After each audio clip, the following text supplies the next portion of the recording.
Sabaidi Najong. It's Sab here with another episode of Suffering of Silence. So it is officially the month of March, and today, the day I'm recording this, March 6th, because mind you, I re-recorded this like a million times. But anyways, so 1 year ago, I announced that I officially wanted to put out the podcast after a year and a half or two of just fucking around and thinking I wanted to do it and never actually doing it. 1 year mark comes up on March 15th. So, yeah. I don't know. I'm like super just when I think of how far I've come with the pod, and I'm like, bro, there's still so much work I need to put in just to get to where I want to be with it. It gets a little overwhelming, but I am perfectly happy with believing in myself. I actually re-recorded this episode a couple of times because at first I wanted to really talk about Women's Day because March 8th is International Women's Day. I just thought it'd only be right if I actually shared some facts and details about women's history and the epidemic that's happening against women right now, which is actually called femicide, if you didn't know. And yeah, of course, I want to talk about those things, and it'd be great to share a lot of that, but it doesn't feel as authentic to me, at least. And maybe I'll find different ways to bring in the facts for you guys in future episodes this month. But I wanted to just be authentic in this episode and really talk a lot more about my personal experience and identification as a woman in this world. If most of you don't know, I mean, through my own research and just data that I've collected, the most widespread human rights violation is actually violence against women. Pretty much everyone knows at this point who has listened to the podcast or knows me, they know that I have experienced quite a bit of domestic violence in my lifetime, whether it was in my personal relationships, like romantic relationships, or if it were just in my upbringing itself. I believe that the most unfortunate part is that a majority of people that I know and a majority of people that I've grown up with, domestic violence is such a common thing that is seen across all, I'm going to say most of the people that I know. I'm not going to say all, but it is something that is just never talked about, nor do people ever want to fully admit that that is something that's a part of their lives. I preach all the time that a part of healing and becoming the most authentic and highest potential that you can be, it comes with a level of acceptance of the flawed things in your life, the dark things in your life, the violence that you might have experienced, whether it's firsthand or just witnessed. It's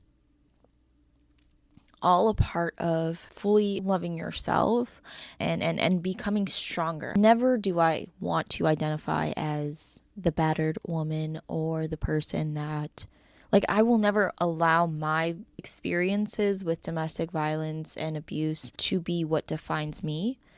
I don't share my experiences about domestic violence and abuse to define myself as that person, that victim, or that survivor.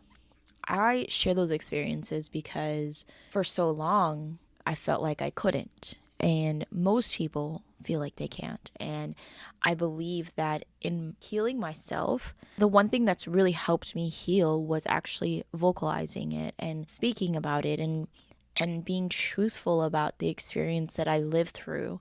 And that doesn't mean I define myself as the victim or the survivor of domestic violence and abuse and stalking. I absolutely do not, and I hope that the world wouldn't. Of course, I could do this episode and I could absolutely share all the facts and the data from what it means to, I don't know, I guess celebrate, quote unquote, celebrate International Women's Day.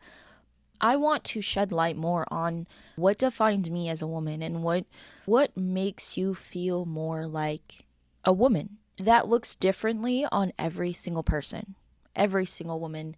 For me personally, I've struggled a lot with my identification as a woman in this world. As I've stated in previous episodes, I didn't even consider myself or ever called myself a woman till the more recent year or two. A lot of it had to do with my upbringing and my relationship with the women in my life. I don't ever want to paint myself as the picture perfect feminist or woman for women, because I may not have always been the best girl's girl. I have probably made some pretty selfish decisions and choices in life, or a lot of my decisions have been made based off of male influence of sorts. I am always quick to admit that. I always feel like I am extremely harsh on myself about the fact that I haven't been the best woman for women in the past. And so I used to feel like it was impossible for me to speak on and celebrate women and our existence, just simply our existence. And I also feel like what has always defined me what has always defined a strong woman is someone who is career driven and is successful in not necessarily just a corporate job, but someone who's just successful in what they do, right? And that obviously has altered, like my opinion of that has altered drastically since I've lost my corporate job. But even much before that, when I was very much transitioning into my own person, right? And I think the most difficult part of trying to redefine myself as a woman in this world and in this society is figuring out if I can still consider myself a strong woman, since I don't actually have a career anymore. I don't actually have these certain accolades that I used to feel like defined me. Like, I had a great job in corporate. I worked my ass off to get to this point, and I have 10 years of experience in talent acquisition, and now I'm a data analyst. And I used to think that those things are what defined me as a woman. The sad and unfortunate part is that I'm now forced to redefine that. And now I'm forced to figure out not that the opinion of others matters, but how do I look at myself as a woman in the world, in the society that we live in? And it's just very difficult for me to, it's just really difficult for me to really feel like it doesn't feel good. Like, I don't feel comfortable in the place that I'm in right now because this is all new and unusual for me. Am I defined by the amount of money I make? Am I defined by the career that I have? Am I defined by the things that I do? Am I defined by the things that I'm passionate about? I'm still figuring it out. And as much as I can talk myself into thinking, you're doing great, bitch, you doing a great job. Like, as much as I can convince myself when I'm feeling doubtful of myself that I'm doing a great job, I'm pushing myself forward through the uncomfortability of what my life has become. I am trying new things. I am truly putting a lot of belief and weight into my dreams and my passion. And like, there's days where I'm like, oh my God, how am I going to make ends meet? Like, how can I continue to live the life that I love and I adore and not have to cut back so much? I think of all the fucking bills and the fucking expenses that I have, and like, it freaks me the fuck out. Like, it genuinely freaks me the fuck out. And the plan that I have for myself, it scares me. It scares me about the uncertainty of it. I've never felt this way in my life. And I'm just, not that I want to just not plan things or just go into it blindly, but the more I stress myself on a budget and the finances and the expenses of things, it just freaks me the fuck out. I am terrified right now, if I'm being fucking honest. And there's days where I'm like thinking about my financial status and I'm ready to give in and I'm ready to just apply for another corporate job and just get back into it. And then there's days where I'm like, no, bitch, you're giving up on yourself, bro. Like, you're literally giving up on your dreams. You're giving up on everything that you've wanted your entire fucking life. There's a lot of sacrifices I've got to make and a lot of cuts in my life that I need to make. I have learned that you cannot just love yourself when you feel good, when things are great, when things are perfect in your life. Because that's not genuine love. Because just like you wouldn't ask another person to only love you when things are great and when things feel good, why would you ask yourself to love yourself only when everything's going right in your life, right? So learning that, like, when I needed to love myself the most is when I was going through the most difficult times, when I was struggling the most. That's when I needed to love myself the fucking most. I haven't had too many bad times over the last year and a half, but this is probably the roughest patch that I've been in.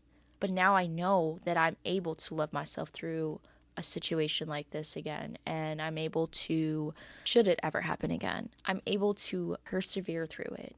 And as I've said in a lot of the more recent episodes, a lot of my shame about losing my job came from external factors. As much as it could seem like this is a terrible thing, I don't know. I don't know. Like, this is just a fresh start for me. Like, this is just something that I needed to force myself into, was to try the new things and to really work through my internal issues. Typically, what I would define myself as when it comes to being a strong woman, I would typically define that with my occupation. I would typically define that with the money that I've made. I literally thought I was a strong woman based off of the money I made and the job that I held. That was literally the only thing that held me together into really believing that I was a strong woman. And I had not even thought to process that there are other factors that weigh into what makes you a strong woman. Because it's like, even the way that they talk about, women who are impactful in our society, it is always a woman who is defined based off of her occupation and the things that, and her education. It's never just simply for the accolades that she has with her internal battles and her personal perseverance through things, like things that are challenging, things that most people actually don't even make it out of or survive. I personally wish to push a different narrative out there because I feel stupid that I believe that my entire life, that what made me a strong woman was based off my job, was based off the money that I made. And it wasn't about my own personal endeavors, my own personal goals, my own personal aspirations outside of what would be considered a social norm. I think this is probably going to sound extremely controversial and a lot of people might disagree with me, but I personally think that, when I am doing the research and I'm looking into the inspirational women in the world, it always typically stems from a woman who is very successful in her career, her education, and those societal standards that is what makes you a strong woman. And that's what makes you qualified to speak on what it takes to be a woman in this society, in this world. Am I wrong to want to change that narrative and change the fact that it doesn't have anything to do in that aspect or that regard? What about your personal aspirations? What about your personal goals that you never thought you could ever reach? And here you are, you're doing it. Am I wrong for wanting to radicalize the way we see strong women in the world? I absolutely don't want to discredit the women and the advocates who stand up for women's rights and protect us against the violence that happens. But there is no but, because I definitely am more than appreciative of the women who have stood up for us. I personally believe the point of the movement to stand up for women's rights was that we are supposed to have the right to choose what life we want, whether it is to go down the path of going to going to further your education, getting a career, starting, going that route, or whatever fucking other way you want to go about it. Whether it's pursuing your dreams of, I don't know, becoming an actress, making music, being an influencer, making a fucking podcast, being a fucking bartender, whatever it is that your heart desires, that's what I believe fighting for women's rights is.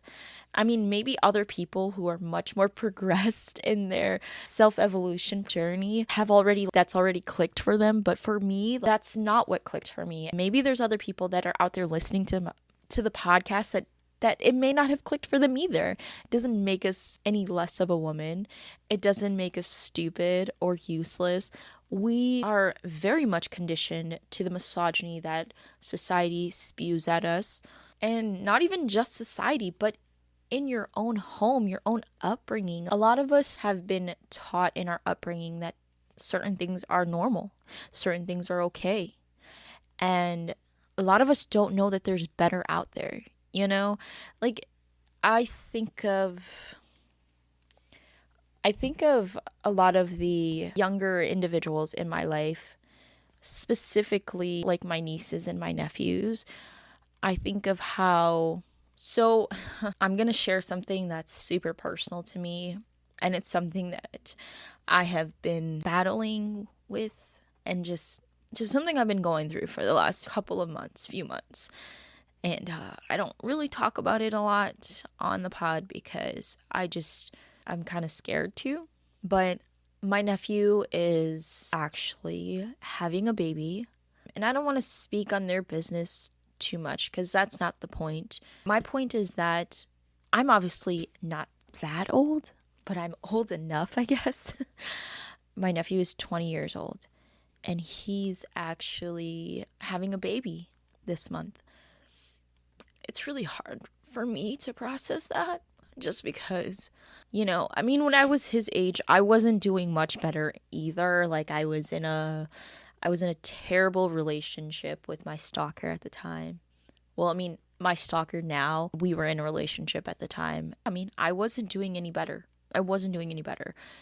And I was still making mistakes at his age. Of course, I give grace to my nephews and nieces for still making mistakes as they're going into their 20s. But I just get so afraid when another life is being brought into the world, specifically in my family. Obviously, I have my feelings about it and my opinion of it. It's not like it matters. I'm not saying that my opinion of it matters in any way because it's not my choice. It's not my life. They are making the choices that they see fit. For myself personally, of course, as many people know, I chose to terminate my pregnancy even when I was in a relationship, but that was my abuser. And I was 21, had a stable job. This was actually the peak of my corporate career. I was in a good place, financially stable. I had everything. I was independent. I certainly could have the capability to raise a child at that time because I was living the life that people would imagine being the American dream of sorts. But I just personally, outside of just the fact that I was in a relationship with my abuser, I just knew that just wasn't the direction I wanted to take my life, And the reason sometimes, it can break my heart so much to see, my young nephews and nieces have children at a very young age. It's simply because we've seen it our entire lives, from generation to generation. We talk about how we know that there's so much more out there in the world. I'm not saying that their life is ending by any means, because they can still go hard for their dreams and the things that they want. They can go even harder, because let me tell you, I have a sister who is a spitting image of what it means to persevere as a teen mother.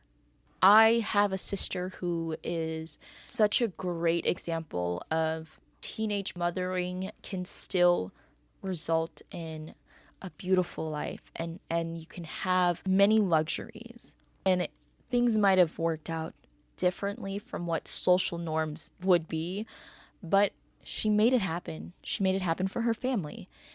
I'm never going to justify certain things that happen in certain situations. I don't want to get too detailed into it. And I'm not saying that teenage pregnancy is just okay and that it's, like I'm not here to say that. I'm not here to judge that. But I'm here to advocate for young women to know that there's more out there. I obviously don't want to see them make the same mistakes that I've made, but I also have to be willing to accept that I can only do so much, right? Just like I talked about in the last episode, how I spoke on letting go, loving someone enough to just let them make their decisions and to just let go. Because there's only so much I can do.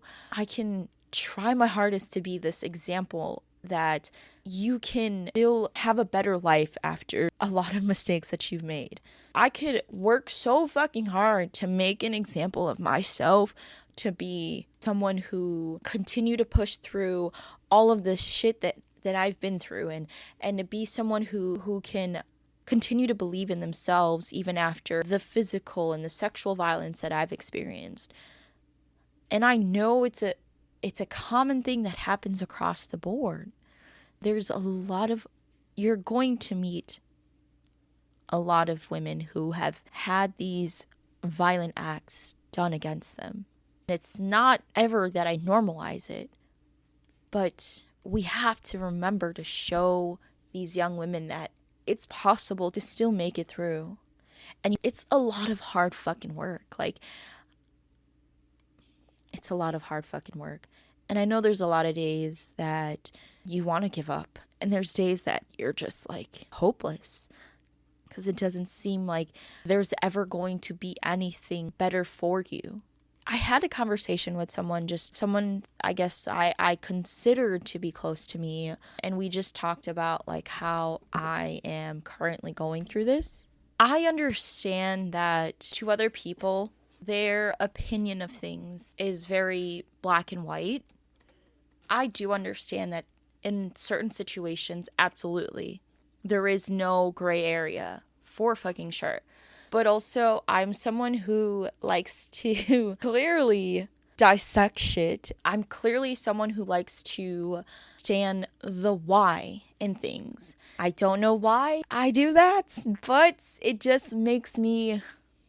It's just how I operate, and it makes me curious, and it makes me... it could make me a fucking loser. It could make me someone who is always going to end up getting hurt because I'm always wondering why. And when I wonder why, I hold on to things and I linger onto things until I feel more resolved about a situation that feels uncertain. Okay, I might be breaking my own fucking heart, wondering why about everything. I just personally feel like understanding why certain decisions are made or why certain things happen in life just gives me peace of mind. I'm sorry. And I believe it also has a lot to do with faith. And I don't mean faith in a specific God or religion or whatever, but just having faith in general that there is a higher being, a higher power than us that throws certain things our way, certain challenges in our lives, so that we can learn to overcome and become better, stronger individuals. Or maybe the opposite. I mean, I'm not saying that we all are just amazing fucking people after we've gone through traumatic events, because a lot of us are not. But maybe it's just what gives me peace of mind is knowing that I have faith in some higher power, that things will work out the way that it's meant to be. Someone may argue that having faith justifies the pain that you go through, and it makes it feel more attainable that you went through the pain for a reason, right? And it sounds maybe stupid, but I'm sorry, that's just how I've grown up. And I'm not saying that because I'm all about deconditioning yourself from beliefs that you've had growing up. But having faith in something is always the most... that's something that I value regardless of who I may become. Because I have to believe that. I have to believe that because the shit that I've seen, the shit that I've been through, like, I have to believe that it wasn't just for nothing, and that I'm giving I'm I'm given these challenging moments and times to learn from and to become a stronger person, right? It gives you hope, I guess. I bring all of this up because I could not contain myself and my emotions at the baby shower. It's like it all just sinks in, you know? Like, this is happening. This baby's coming. It's easy for me to see from an outside perspective, like, all the potential that there is for the both of them and the life that I want them to have. Like, absolutely. And it's like, it's difficult for me to process those things because I've watched them grow up. And I was there when they were born. I was there changing their diapers. Like, yo, this is why I'm like, I can't imagine having a child of my own, because holy fucking shit. As emotional as I feel about things with my own nephew, and that is probably gonna break me if I had kids. Because I think why it gets me emotional is because it's a reality check to me, and everything just sinks in that, like, everything that I imagined and I wanted for them. It's hard for me because how I pictured them to live their lives is not what's happening. And I'm not saying that in a negative way. I'm just saying that it's really hard when you just feel like you wanted to see, you have those expectations of people.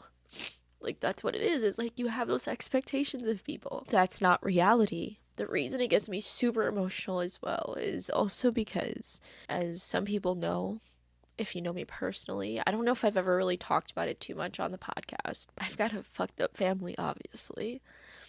I have been a very involved auntie throughout my life because my nephews and niece were born when I was like 9. And like ever since I was 9, like my siblings have always had like kids back to back. And I even have nephews that are even closer to me in age. My oldest nephew is only 2 months younger than me. When you're at a certain age, when you're an adolescent, I feel like people don't really talk about this either. I feel like at the age that I was 9 when my nephew was born. And he was born on my birthday. To be at that age and to watch your nephew come into the world. Obviously, my sister was a young mother, so a lot of us were there to help. And I don't ever want to take credit for, like, raising any of them, or because I was still really young, obviously, but I have always been highly involved in their lives because, you know, my sister was extremely troubled and still is. It's a difficult conversation to have simply because I have a very hard relationship with her, and, you know, I know a lot of it has to do with the dynamics that I've watched my mother kind of have with her siblings. Just in general, like, we don't know how to interact well with other women in our family, so it's difficult for me to have a good relationship with her. But of course, I try to let go a lot of my resentment and my spite for the way that she chooses to live her life, and just kind of like keep the peace simply for the kids. But, you know, some days are harder than others. And when I see my nephew having a baby at 20, those are one of those hard days. I don't want to get too detailed into it because that's the most I can really share right now. At least I feel comfortable sharing. But let's learn to redefine what it means to be a woman in this world, in this society. And I think for me personally, being a woman, a strong woman, means being authentically myself, radically myself, showing young women that you can make it through some of the toughest shit and still persevere. It ain't about comparing traumas and scars and wounds. It's about making yourself into the highest potential version of who you can be, and just having faith and not losing hope. Like, I know it can seem like it's hard, and that's an understatement, but find those people that support you, that uplift you. And if you can't find those people, listen to the fucking podcast, because that's what the fuck we talk about here. So all my women out there, I love you all.